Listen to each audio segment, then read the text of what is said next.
These fuzzy little creatures are often called gross by many people who do not know a lot about them.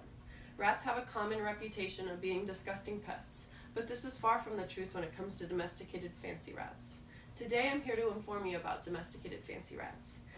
I'm credible to speak on this subject because I currently own 2 rats and have owned many rats in the past. My main points today are basic care of rats, different genetic variations that rats can come in, and common health complications that rats have. Basic care with rats really starts with what they eat. They are omnivorous creatures but can thrive when eating commercial pellets. The brand my rats choose to eat are Oxbow, but you can get many other brands at any pet store. Other than that, foods that rats can occasionally have include fruits, vegetables, seeds, cooked egg, and rice. According to the RSPCA, foods that rats can't have include rhubarb, walnuts, chocolate, and citrus fruits. Other than that, rats need a spacious place to live, water, bedding, and plenty of toys. They cannot live alone. They are social creatures who create bonds with their cage mates. They also can become severely depressed when living alone and develop neurological issues.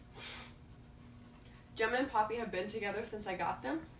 I would never think about separating them, and I'm sure that if one died before the other would become severely depressed. Now, when getting mini rats, you don't have to get them all that look the same. You can mix different genetic variations. Rats can have both different ears and different coats. Different ears include Dumbo ears, which are bigger and on the side of the head, such as Poppy's. As you can see, her ears are larger and on the side of her head. And then standard ears, which are smaller and on the top of the head.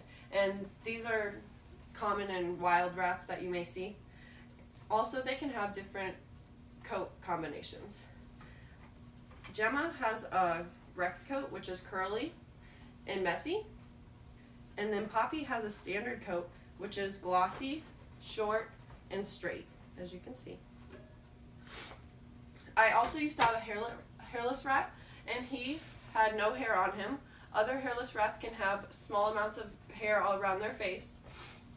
And according to the American Fancy Rat and Mouse Association, other coats include satin, which is longer and thinner, and bristlecoat, which is a coarser coat.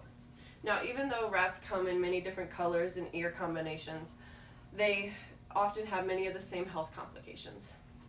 A common health complication is wheezing. This can be caused by lung abscesses, pneumonia, or bronchitis. According to Pets for Homes, rats all have a dormant mycoplasma living inside of them that usually causes them no problem. Now, for some select rats, this can cause them to become more prone to getting these lung infections. Also, if you don't treat wheezing, it can become fatal. When I first got Gemma and Poppy, they were both wheezing, so I took them to the vet, got them some medicine, and in no time they were much better. Now, if I were to wait, this could have had a very different outcome, and they could have gotten very sick. Another common health complication in rats is tumors. These tumors are most common in older rats, female rats, and obese rats. Also, high-fat diet can contribute to tumors.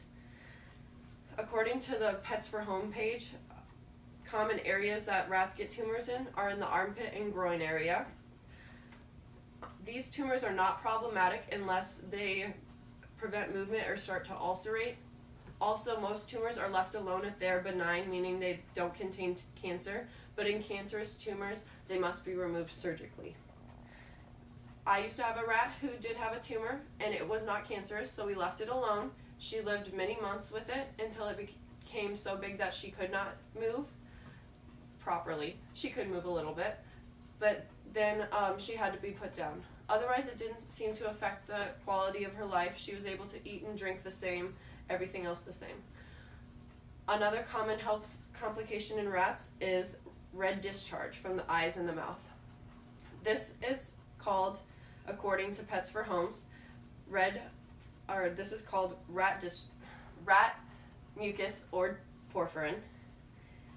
It's not blood, even though it may look like blood. It comes from their nose and their eyes, and it usually comes along with other sickness or wheezing. When I first got Gemma and Poppy and they had that lung infection, they also did have porphyrin around their eyes and their whisker area, but that cleared up fast after we got rid of the lung infection. according to Pets for Homes, this can also be caused by environmental factors, and to make sure that your rats are living in a very safe place to where they wouldn't be affected or stressed out.